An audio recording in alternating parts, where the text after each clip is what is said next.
Happy Thursday, Sean Callahan, Steve Sipple, and as they say here in Hawaii, aloha, Mr. Sipple. Aloha, Sean. And welcome to another edition of Husker Online Headlines. As you've been following us all week, we are live here on site at the Polynesian Bowl featuring the three future Huskers, tight end Carter Nelson, quarterback Dylan Raiola, and then offensive lineman Preston Taumua. And I got the pronunciation right out here. I had been saying Taumoa, but it's Taumua.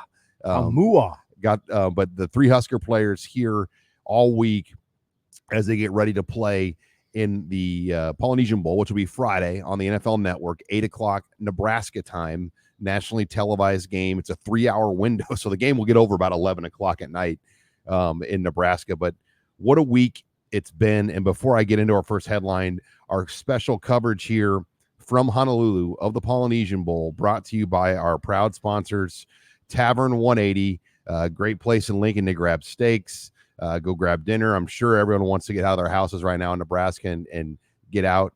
Check out Tavern 180, Tanner's Sports Bar and Grill. No better place to go watch all the football action, get some wings, and then HBE CPAs and Consultants, our third presenting sponsor here of our coverage. It is tax season, but they provide much, much more, small business assistance, wealth management, and I've been a client of HBE since 2007. Three great sponsors here helping present this coverage from Honolulu. All right, let's get into headline number one, Steve Sipple. The stage is set here at the Polynesian Bowl as we'll get a chance to get really our final look at a guy like Dylan Raiola before he gets to Nebraska and starts classes Monday. And I've been to a lot of all-star games. I'm as intrigued about this one as any for the chance to watch Raiola. You've been to a lot of all-star games. About how many, Sean? Over 10. I mean, big ones. I mean, I've been to Army All-American Bowls with Andrew Luck and Tim Tebow and Josh Freeman and Blaine Gabbert and Mitch Mustaine. And I mean, I can go down a list of quarterbacks I've been able to see. What was that quarterback that went to Notre Dame from Oaks Lake Christian? Jimmy Clausen. I watched him. So I've seen many of the good ones over the last 20 years in games like this.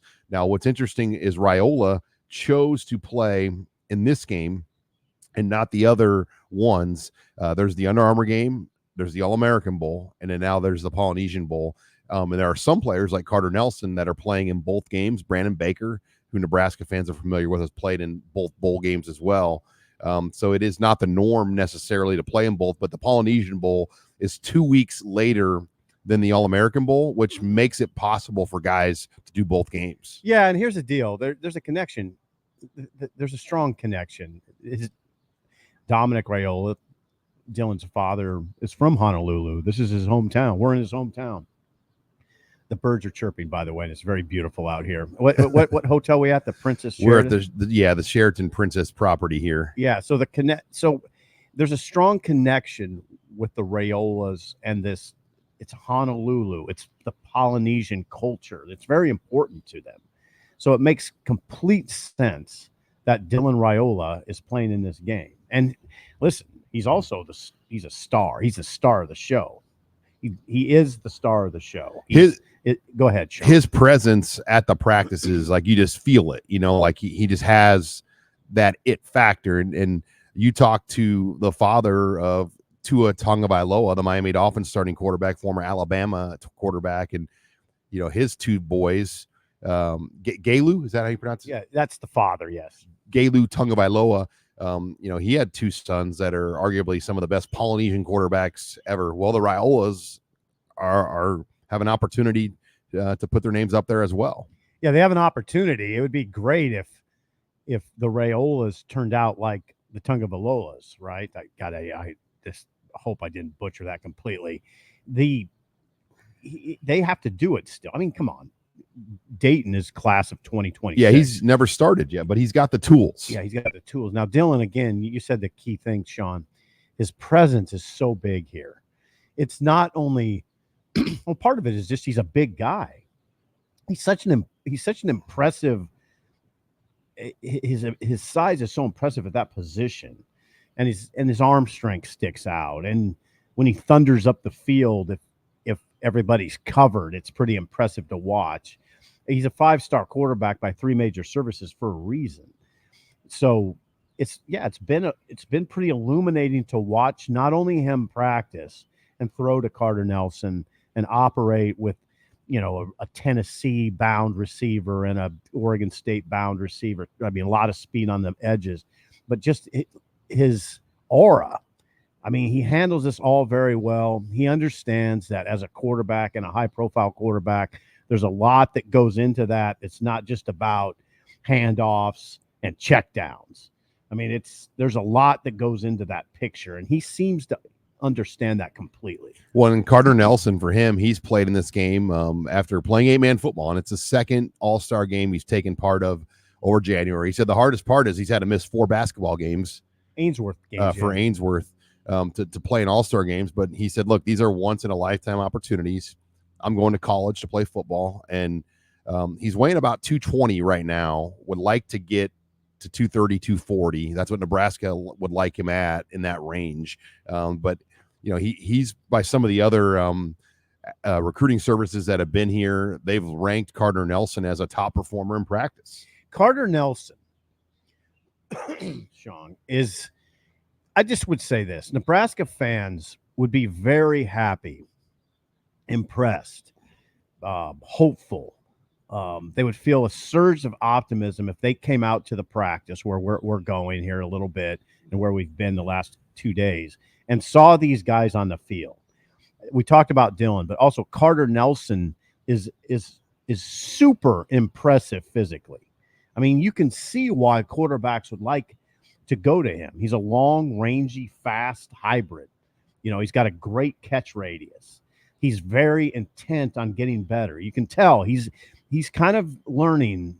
You can see he's learning. I mean, he talked about, I don't know. You haven't seen him go into the third level of the defense very much yet. It's a lot of second level routes. And I would also say about Preston, say his last name, Taumua. Again, Nebraska fans would be very impressed by just the look. He's a road grader. Yeah, he's a road grader, inside offensive lineman, judged to be, widely regarded at, let's put it that way, as the best high school player in Hawaii in his class. He's the only 4-star in the state of Hawaii. Yeah, and I could see it. I see why. He's all business too, as you know. That kid's all about business. So, yeah, I think Nebraska fans, if they saw these guys in this All-Star game in this setting, you'd feel pretty good right now. And he's only been in Nebraska one time. Preston Taumua, and that was in June on his official visit. He won't be back again until June when he moves in. I'm thinking to myself, good call. Yeah. Why do you say that? Oh, because it's so damn cold. I mean, come on, babe. I mean,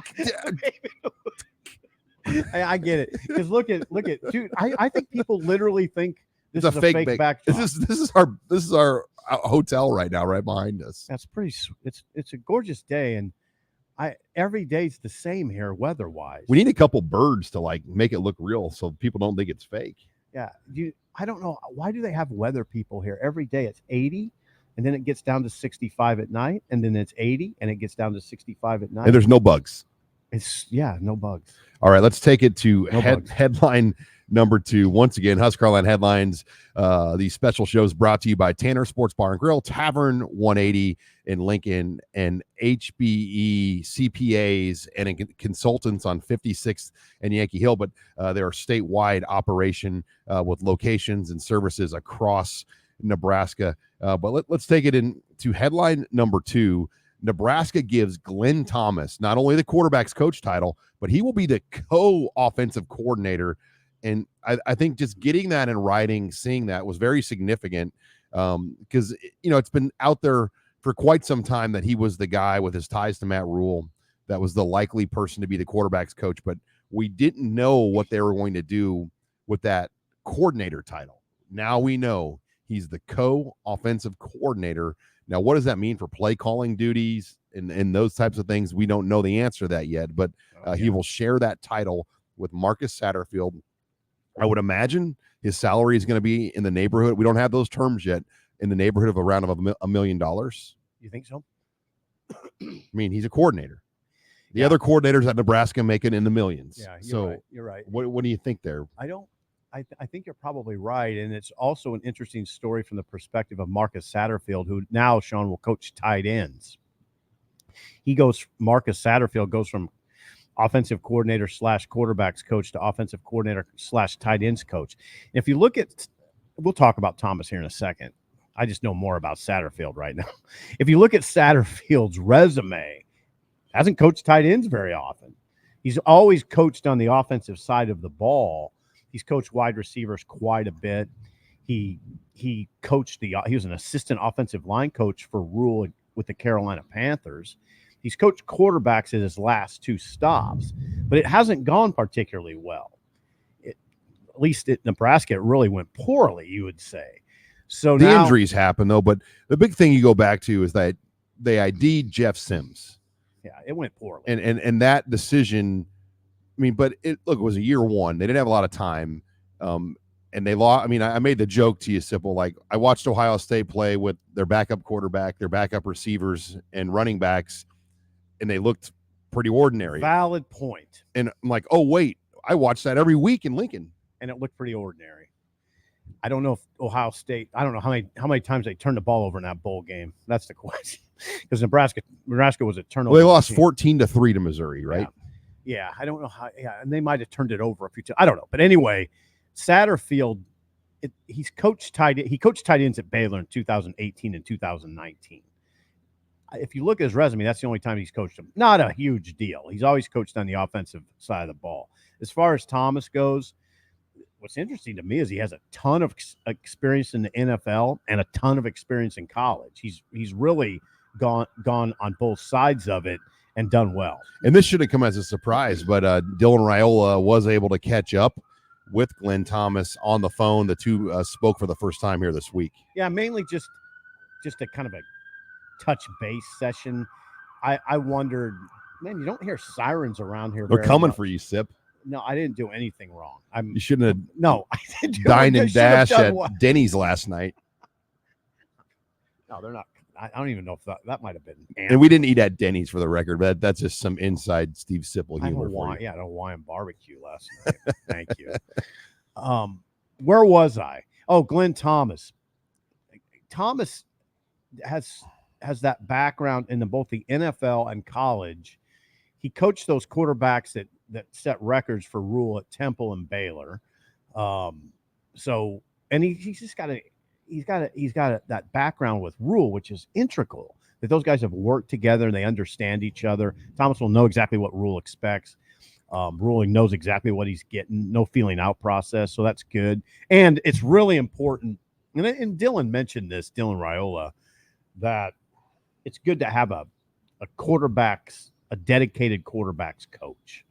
But Dylan did well. Now, the other thing is Thomas did recruit Dylan when Thomas was at Arizona State. He was an assistant at Arizona State and actually recruited Dylan. So they already know each other fairly well.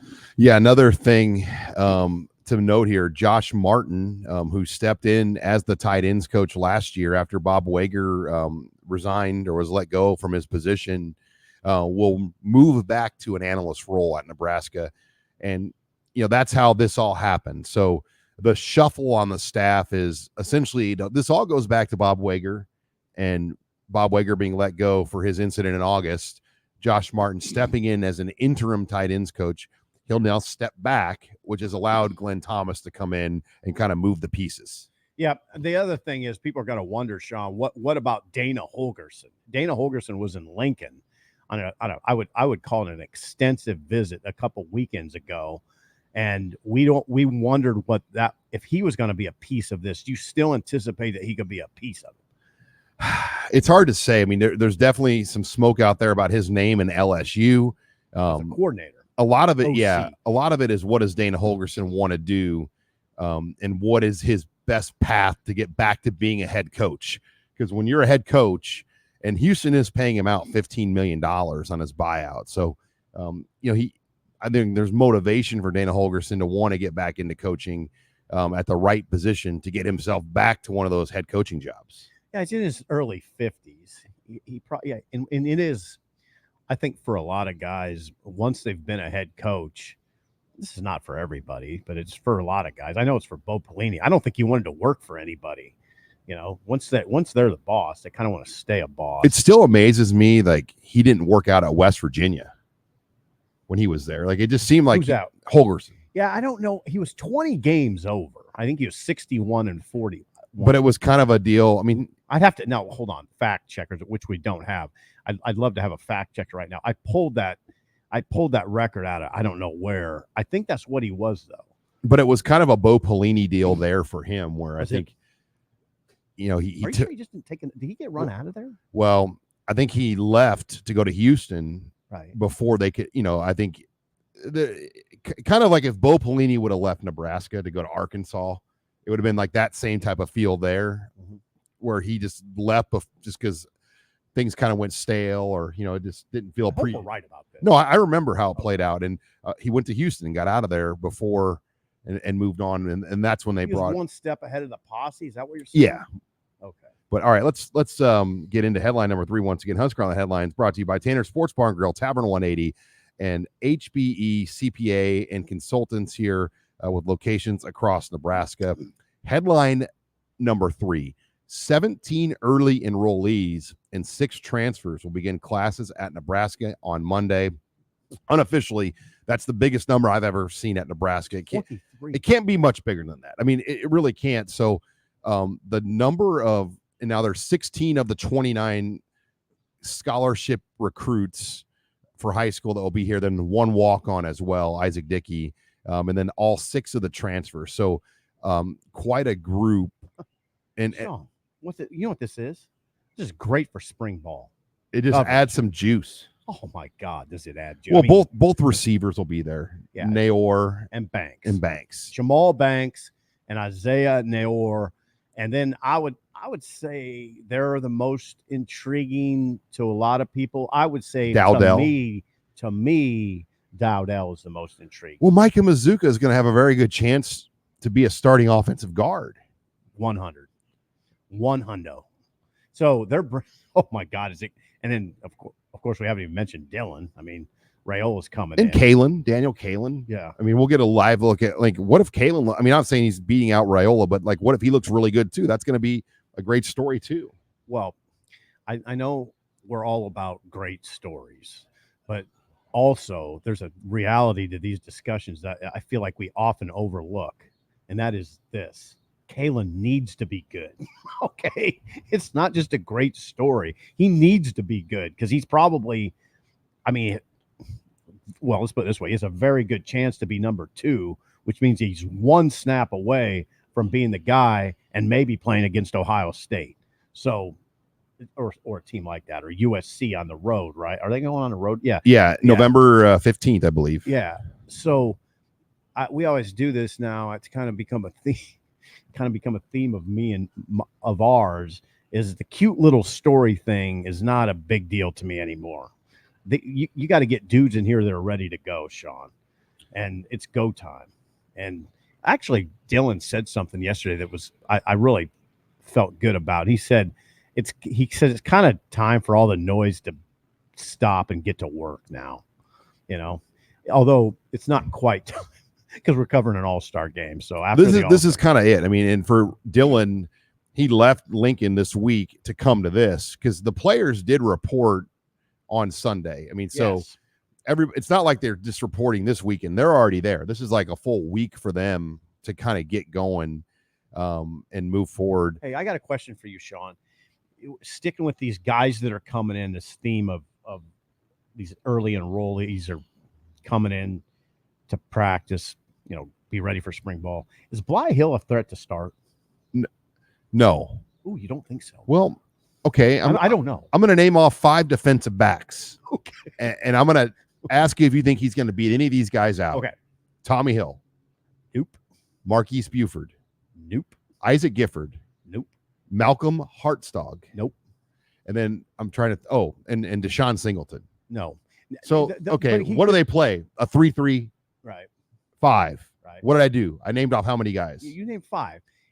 But he's got to be a corner, I would think, right? I was told, like, this was a long play transfer that they see the potential, the upside, the development. And Okay. he could even redshirt this year. Okay. Because he played as a true frosh at St. Francis in Pennsylvania. They could play him up to 4 games. Okay. He's a 4 to play 3. I would not today. I would be really surprised. They have 5. I think they have their starting 5. The key of what you said is long play transfer. Mazuka is not a long play transfer. Banks, Nayor. Dowdell could be a longer play too. I mean, he has a red shirt as well. Yeah, running backs. I look at those running backs this way, Sean. They come in and now I know what you're going to say. Quentin Ives isn't this guy, but usually they are ready or they're not. I mean, I don't look at the running back position as a developmental position too much. If you're a running back, you're either got it or you don't. There was like a 15-year run from literally David Horn to the end of the Burkhead Abdullah era, where every true freshman, other than like 2 at running back, did not redshirt. Yeah, there you go. Collins Okafor redshirt and never played. Right. Lester Ward, right. He redshirted and never played. Yeah. And every other, and you can look this up, every other freshman running back from David Horn that they brought in as a true freshman all the way through played. Brandon Jackson, Corey Ross. I mean, that's what I'm saying. Corey Ross might have redshirted. Now that I think about it. Now that you think about it. But anyway, he was good. Your point is well taken, and it's exactly what I mean.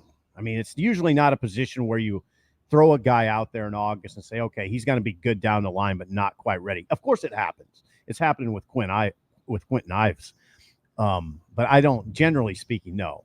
And come on, Dowdell's coming to play. He's coming to play. And I wouldn't be surprised if he's 1 or 2. Well, there's something about the running back position, and you can speak to the SIP, like that one cut move that you make in the backfield that might take a bad run and get it 2 yards. You can't teach that. Right. Like you either have that cut or you don't. It's kind of like that, yeah. And the great ones know how to make, no matter what you know about the offense, you can make that guy miss. Yeah. And there you go. And right away, like if running back comes in and he's got that cut move where he makes people miss in the backfield to get a play at least 2 or 3 yards that's not there, that's when you know a guy has it.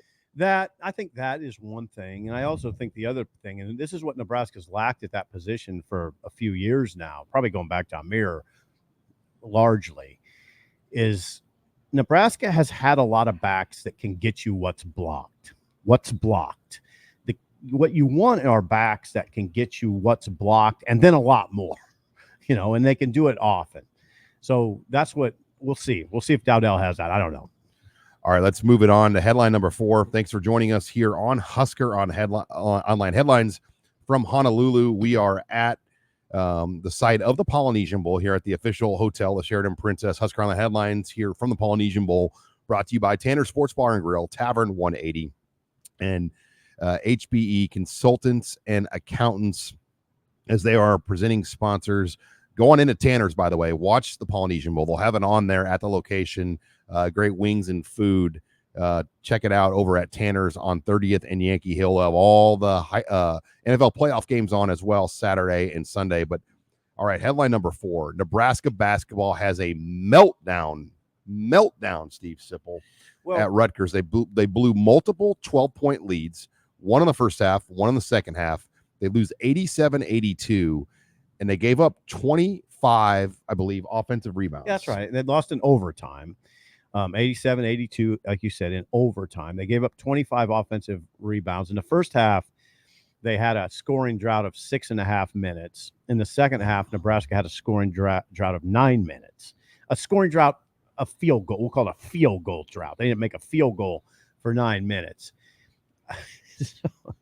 I mean, it extended into 11 minutes with overtime. Right. Great. So, I mean, part of what I kind of have this battle in my head the last few years as a columnist is I'm not big on college basketball. I'm just not. And one of the reasons is what we're talking about. That's hard to watch. I mean, sometimes when I'm watching college basketball, not just Nebraska, I'm just like, what? This is just what how's it? This team can't make a field goal for 11 minutes. That's astounding to me. Now, give Rutgers credit for their defense, but that's 2 scoring droughts. Nebraska went a period of 17 minutes in this game, grand total, without a field goal. And they had the lead for 30 minutes and 40 seconds of the 40 minutes. Nebraska did. Yeah. So they led the game for 75% of the game with the scoring drought like that. But anyway, it's what I'm saying is the entertainment value is not there, in my opinion. Now, it's just my opinion, and that's what we do is we share our opinions, and maybe people will say, no, Sip, I love watching college basketball. And I would say, really? You love watching a team go 11 minutes without a field goal? I mean, come on, Rutgers. And I don't know, Sean, you could come at me with Rutgers plays great defense. Really? They play great defense? They were what were they in the conference? 1-3, 9-7. They're 2-4 now. Yeah, 1-4. They must not play that great a defense. So I've been critical of Fred. He's 7-41 on the road in Big Ten games. Sean, he's 7-41 on the road. Okay, now go ahead. Sip, what about COVID? Sip, just start giving me all the excuses. Go ahead. I'm here for him. I'm here to hear them all. I mean, because I've heard them all, and Fred is a tremendous guy. He really is, and he's a very good offensive coach. So because he's a good guy, I think at Nebraska you get a lot of slack cut for it. You get a lot of slack, and he gets a lot of slack. I mean, I think God bless him. To win in this league, though, and you've said this before, you've got to have pros. I have a couple pros to separate Yeah. at the point guard position Yeah, or in the post. And I'll say, like, that game, I had it on in the lobby as we were working after practice. But just to watch Clifford or Maury from Rutgers. The big man. He had 14 points, 15 rebounds. 6 of them were offensive rebounds. Yeah, Rink Mass had 4 points, 8 rebounds. I mean, just to see a guy like that assert his dominance over Rink Mass. I mean, and that's what happens when you play these teams like Rutgers. They just have these angry East Coast post guys that just dominate. I mean, it's like tough. I mean, and they just look like you broke into their house and stole from them or something. They just they were tough. I was like, just get the rebound. I mean, like, God dang. You're right. I mean, it's a disappointing loss for Nebraska, as was the Iowa game for different reasons. You know, Nebraska comes into Lincoln on its home court, beats number 1 Purdue, and you think, okay, here we go. This is going to take off. Well, they lose at Iowa, play really bad defense at Iowa, get beat bad, and then play a Rutgers team where you have a good matchup here. This is a good matchup for Nebraska because Rutgers they're really, really challenged offensively. A plotting type style. Yeah. So I love the matchup. As you were watching the game, and we were down by the kind of pool area, you were watching on your phone. I kept saying to you, Sean, they're going to win the game. I mean, don't worry about it. They'll win the game because I thought they would because the matchup. I'm sort of astounded as we sit here the next day still that they lost this game. And now they have a very tough game on Saturday against Northwestern. Yes, Northwestern's good. And you know, it's Legends Day. It's an afternoon tip, but a lot of steam has come off the fastball. I mean, think if Nebraska would have won at Iowa and won at Rutgers, right. The juice that would be in PBA. Yeah. By the way, it's going to be a low of -19 on Saturday in Lincoln. I thought we were over all that. No, after the weekend, but it's going to be miserably cold Saturday. Really? That's okay. Now, and you're right. Northwestern's good. I've watched them a couple times this year. They still got Boo Buie, who's 29 years old. They're big. They're really big up front, strong up front. They'll be very tough for Nebraska. I'm a little concerned about Nebraska because of some of the comments that Josiah Alec made to Robin when Robin was in Iowa about some guys didn't react particularly well when some guys on the team didn't react particularly well when Nebraska got down to Iowa. Josiah Alec used the word unapproachable. So I think Fred maybe has his hands full a little bit. Yeah. And Juwan Gary's hurt. And Danny Nee, by the way, will be back in Pinnacle Bank Arena being recognized as a part of the Legends Weekend. And for our younger listeners, Danny Nee was the most successful coach in the modern era of Nebraska basketball. Took them to multiple NCAA tournaments. They were a 3 seed, right? That's what you always have to bring up. That's the gold standard of Nebraska basketball. Early 90s. Danny Nee got in. Those same group of players are always the ones that Legends Weekend's all about. I mean, like those are the guys that will be back, like Bruce Chubbuck and Bo Reed and Strickland, and not Tyronn Lue, obviously, because he's coaching, but that run of players is kind of why there still remains optimism. I mean, that was the era that keeps you coming back to PBA. I think it does. Now, we don't have any update on Juwan Gary. It doesn't sound good. Okay. Fred official update, though. Fred said after the game, no update. They'll have to look at it here today, which is Thursday. So no update on the status of Juwan Gary. Okay. Let's close it out here. Headline 5, once again, HuskerOnline headlines brought to you by Tanner Sports Bar and Grill, Tavern 180, HBE, CPAs and consultants with locations across Nebraska. It is tax season. Go in. Meet with the professional consultants of HBE. They have all the services you need. They really specialize in dealing and working with small businesses and S corps. That I've used them since 2007. Great people, great business, and they're here to serve you across the state of Nebraska. All right, let's take it in. Headline number 5: the rising power of the Raiola family, and we kind of already hit on this, but just kind of I mean, they've quickly become as important of a family in at least right now in Nebraska football as anybody. I mean, you have Dominic Raiola, Donovan Raiola, Dylan Raiola, and potentially Dayton Raiola coming up the ranks. Well, it's a high profile position is what it's about. A lot of it is about that Dylan Raiola. It's a different things. Dylan Raiola is 6'3", 220. He's a quarterback. He's a 5-star quarterback. That is the key. If he were a 5-star tight end, it's not as big a deal, right, John? Not as big a deal. If he's a tight end. If he's a 5-star tackle, it's not defensive tackle. It's big. It's important. But quarterback is the highest profile position in sports. Okay. And it's probably the most important position in sports. And Dylan cut such an imposing picture there. So, and then, of course, his dad was a legendary, vicious center. One of the most vicious players I've covered, not in a bad way. He was just a vicious competitor. Probably Dominic would probably kill me for saying this, but I always say he's probably the second best center to play for Nebraska. Remington would I would always kind of lean that way as the best. You would say Dominic had a better NFL career. We don't need to debate all that, but yeah, they're Dominic had one of the best pro careers of any Nebraska offensive lineman. 14 years with the Lions, all of his career with the Lions, the Detroit Lions. I mean, Wiegert had a solid career, but not like Raiola's as far as like the consistency that he has as a starter. Dominic was a great player. And here's the thing. It's interesting here in Hawaii, in Honolulu. We go over to these practices, and what you see from Dominic is him keeping a pretty low profile. I think he's pretty cognizant of their name is big now. His son is gonna Sean, is his son gonna be the starting quarterback? I love asking you this question. I mean, what do you think? As your friend Bo Pelini would say, what do you think? Right.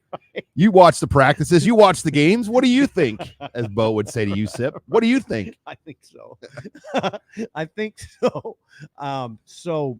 But Dominic, I don't think he'll be, I don't know. We'll see. I could be wrong on this, but I think he'll continue to try to kind of stay in the background a little bit, which would probably be the right move. We don't know if Dayton Raiola, who's a class of 2026 quarterback, is going to go to Nebraska, but we know this from talking to Dayton. He loves Nebraska. He said when Dylan told him in December that he was thinking about Nebraska again, he had been committed to Georgia for 7 months. When he started thinking about Nebraska again, Dayton said to him, God, I've been waiting for you to say this for months. when Dylan said, I'm thinking about going to visit Lincoln. So Dayton wanted his brother badly to go to Nebraska. So, and Dayton's got a scholarship offer. Dayton, the younger brother, has a scholarship offer from Nebraska. And I do. There is one other note. I don't mean to change gears here, but Nebraska has added another player to its roster. Jordan Ochoa out of Colorado has announced he will be joining the program. He's a 2024 defensive lineman from Castle View High School in Castle Rock, California. Was once committed to Wyoming, and again, this looks like a modern day roster ad where, a guy they want to add to the team, probably not a true Scully, but with NIL and other ways to do things. Okay. Jordan Ochoa will join the Husker football program. D lineman. Edge rush. Oh, is he an edge rusher? 6'4", 225. Yeah. Sean, now I want to drill down on something. Modern day roster ad. Meaning? Well, that he's not probably going to be on that true 85 group, but there's other ways now to supplement your roster. God, that's fascinating. Because this wouldn't have happened 10 years ago. 2 years ago. Okay. I mean, when NIL first started at Nebraska, I mean, they had stuff going, but it was mainly focused on adding the transfer players and other guys. They didn't have like the full operation of 1890 and the peds behind it, where you can get a guy like Jordan Ochoa in as a walk-on, but then there's NIL opportunities more than likely to kind of make this all go. And he had other offers, did not sign, which tells you maybe those offers were no longer committable offers. So really this is a guy that Nebraska's like, look, we'll add this guy. If he's good, he'll help us. That's really interesting. What people are going to wonder, Sean, and you're the expert. I wish I could call myself an expert on this stuff, but you are. What is this 80? Is the notion of the 85 scholarship limit? Is it just become kind of is it misleading at this point? Is that a good way to put it? Yeah. I mean, this is where I think the real problem with NIL is, because not everybody can do this. There might be 10 to 20 teams in that range that can add more players in this manner legally. Right. And have the means to do it. Absolutely. And there's I bet you Wyoming can't do it. No, and there's some programs like Georgia, Alabama, they don't want to do it like this. They don't have to do it like this. But Nebraska needs to get as many people here that are good football players and then sort it out from there. Yeah, and bigs. I mean, big guys. Mass kicks ass. I mean, that's the deal. That's Bill Bush. That's the Bill Bush. Mass kicks ass. He always says it. Mass kicks ass. Sean, you need big dudes. So, I'll give you an example of a team that couldn't do it. Ohio. I was talking to Tim Albin, their head coach, the other day. Sean, they just started a collective recently.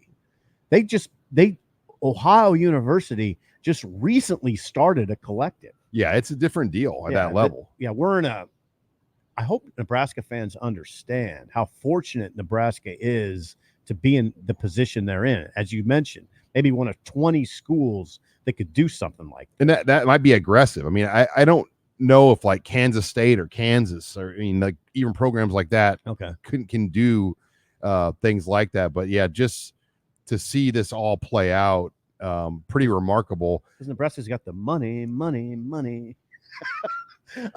This is not karaoke hour. Sorry.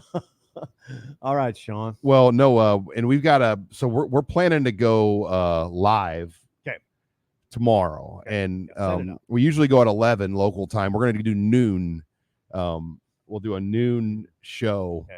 That way we get our coffee. I had to make my coffee in the room this morning. Sean without coffee is not a good picture. Well, when I have to get up at 5, it's a little different. You're like, I get up at 5 every day, but we will have one more show from Honolulu, a live show as we get you ready for the Polynesian Bowl. We'll take your super chat, your questions. That will be tomorrow at high noon here on the HuskerOnline channel. This has been a lot of fun. We haven't gone on the beach yet. We haven't gone on the pub. No, we haven't. We gotta get to the beach. We've been to practice every day. We go work, but it's been great to get down here and see. And today we should hopefully talk more to maybe Marvin Lewis and Mike Zimmer. the two coaches and get some of their feedback on these Husker players taking part in the game. So for Steve Sipple, our producer back in Nashville, Tennessee, Trey Yannity, I'm Sean Callahan signing off here for another edition of Husker Online Headlines.